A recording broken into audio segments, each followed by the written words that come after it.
Bismillahirrahmanirrahim. Assalamualaikum warahmatullahi wabarakatuh. Perkenalkan, nama saya Lulu Hanifah dengan NIM 11820600062 dari semester 5 kelas B Pendidikan Biologi UIN Sunan Gunung Jati, Bandung. Di video kali ini saya akan melakukan praktikum tentang refleks tendon pada manusia. Jaringan saraf merupakan jaringan komunikasi yang terdiri dari jaringan sel-sel khusus dan dibedakan menjadi dua, yaitu sel neuron dan sel neuroglia. Sel neuron adalah sel saraf yang merupakan suatu unit dasar dari sistem saraf. Sel ini bertugas atau berfungsi untuk melanjutkan informasi dari organ penerima rangsangan ke pusat susunan saraf dan sebaliknya. Gerak refleks ialah gerakan pintas ke susunan tulang belakang. Ciri refleks adalah respon yang terjadi berlangsung dengan cepat atau tidak disadari. Sedangkan lengkung refleks adalah lintasan terpendek gerak refleks. Sebagian besar refleks merupakan refleks yang rumit, melibatkan beberapa neuron penghubung antara neuron sensorik dan neuron motorik atau refleks polisinap. Refleks sederhana hanya melibatkan dua neuron, tanpa neuron penghubung, dan misalnya refleks patella.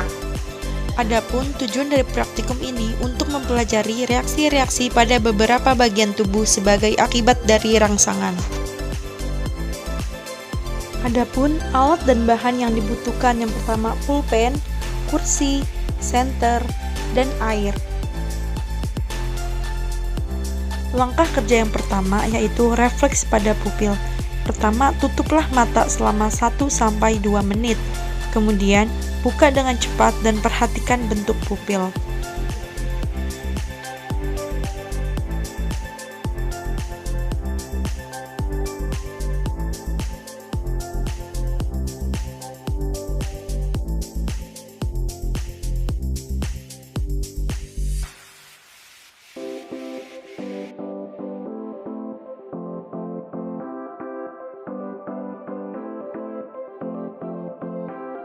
Pada pengamatan kedua yaitu refleks pupil dengan tiba-tiba, perhatikan respon pupil, kornea, dan kelopak mata ketika mata disinari cahaya matahari atau senter. Pada pengamatan ketiga yaitu refleks akomodasi pandang, hadapkan mata pada benda dekat dan jauh, perhatikan pupil.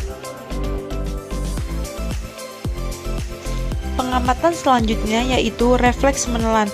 Telan air ludah, kemudian minum air dan ulangi menelan dan rasakan apa bedanya. Pada pengamatan selanjutnya yaitu refleks telapak tangan. Jatuhkan benda pada telapak tangan, perhatikan refleks telapak tangan terhadap benda tersebut. Pengamatan selanjutnya yaitu pada refleks patella. Pada pengamatan selanjutnya yaitu refleks telapak kaki. Pada pengamatan selanjutnya yaitu refleks bersin.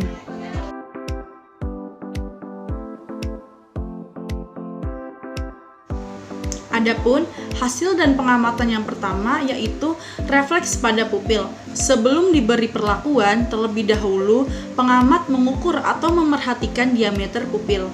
Setelah diberikan perlakuan yaitu berupa pelaku menutup mata selama 2 menit, kemudian membukanya dan melihat cahaya yang terang. Ternyata ukuran diameter pupilnya terlihat melebar ataupun membesar. Nah, hasil percobaan tersebut sesuai dengan teori loh. Pada saat sesudah diberi perlakuan, diameternya semakin besar karena otot sirkuler relaksasi dan otot radier berkontraksi untuk mengatur cahaya yang masuk menurut Burhan tahun 2009. Sehingga saat sebelum pelaku diberi perlakuan dan setelah diberi perlakuan terjadi penambahan ukuran diameter pupil tersebut. Pada pengamatan yang kedua yaitu refleks pupil dengan tiba-tiba, yaitu mata disenter dengan cahaya matahari langsung ataupun disenter dengan alat bantu.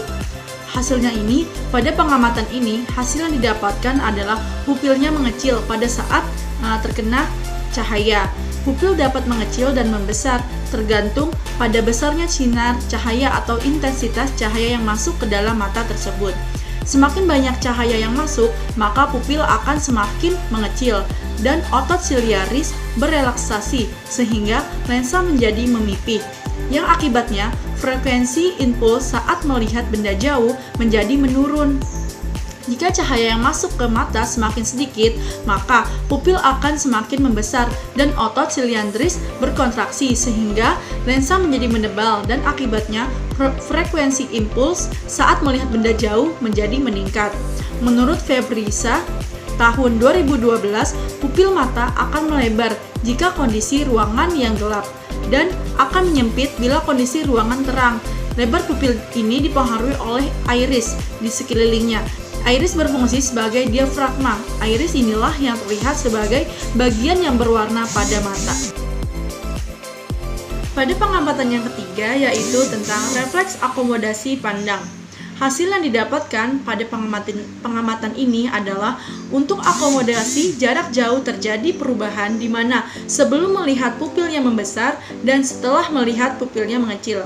Hal ini disebabkan karena objek yang dilihat dari jarak jauh akan menurunkan daya bias pupil dan juga otot siliaris berelaksasi sehingga lensa menjadi memipih, akan mengakibatkan frekuensi impuls saat melihat benda jauh menjadi menurun. Sedangkan untuk akomodasi jarak dekat juga terjadi perubahan di mana pupil akan besar. Hal ini disebabkan karena daya bias pupil saat melihat benda dekat meningkat dan akibatnya frekuensi saraf parasimpatis meningkat dan juga otot siliarisnya menebal sehingga benda dekat itu dapat dilihat dengan jelas.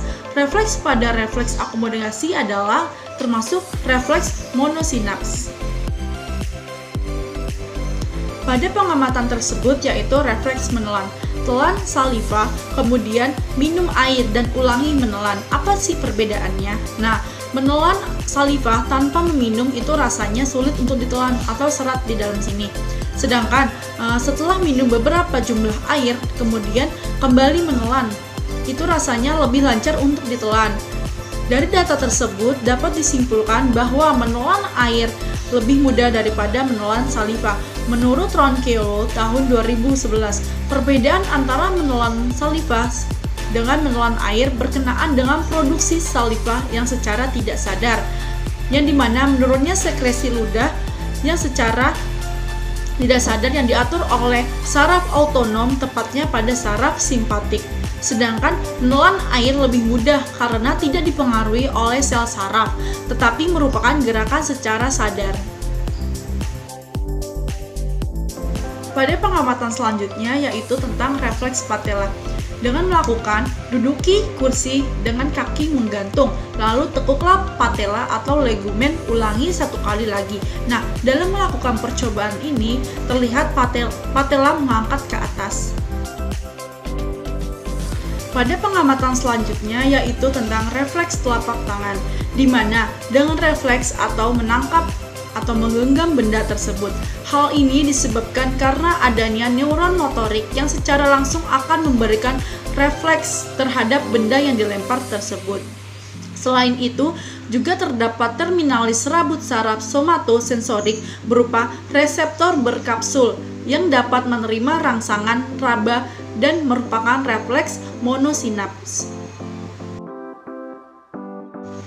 Pada pengamatan refleks telapak kaki dengan menggelitikkan telapak kaki lalu memperhatikan refleks pada jari kaki tersebut. Saat melakukan hal tersebut, seketika telapak kaki kita itu merasa geli dan jari-jari kaki mengangkat ataupun mengkerut.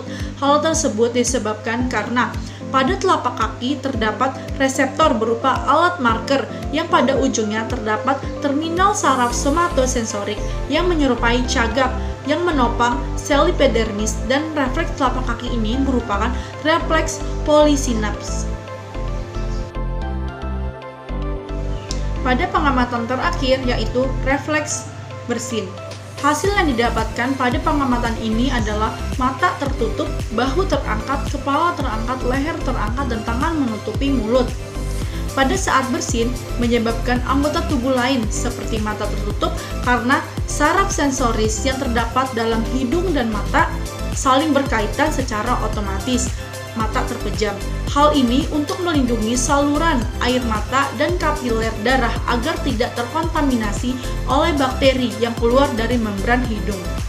Selain itu, saat bersin juga menyebabkan bahu terangkat, disebabkan karena mulai dari jalur responseferen menuju pusat saraf kemudian berhubungan dengan sinaps lain yang kemudian menyampaikan reaksi melalui saraf eferen ke efektor bersin tersebut, refleks polisinaps.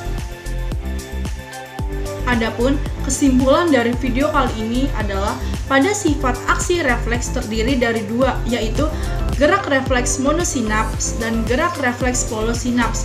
Gerak refleks monosinaps adalah gerak refleks yang hanya melewati lengkung saraf dengan satu sinaps yang meliputi refleks cahaya, refleks akomodasi, refleks siliospinal, dan lain-lain. Sedangkan gerak refleks polisinap adalah gerak refleks yang melewati banyak sinaps sehingga antara neuron yang satu dengan neuron yang lain dapat bersambung dan sinyal baru dapat diterima, misalnya refleks patella dan refleks bersin. Sekian pada praktikum video kali ini. Mohon maaf bila banyak kekurangan dan banyak kesalahan. Semoga video ini dapat bermanfaat untuk saya pribadi dan bermanfaat untuk kalian semua. Saya akhiri dengan alhamdulillah. Terima kasih. Wassalamualaikum warahmatullahi wabarakatuh.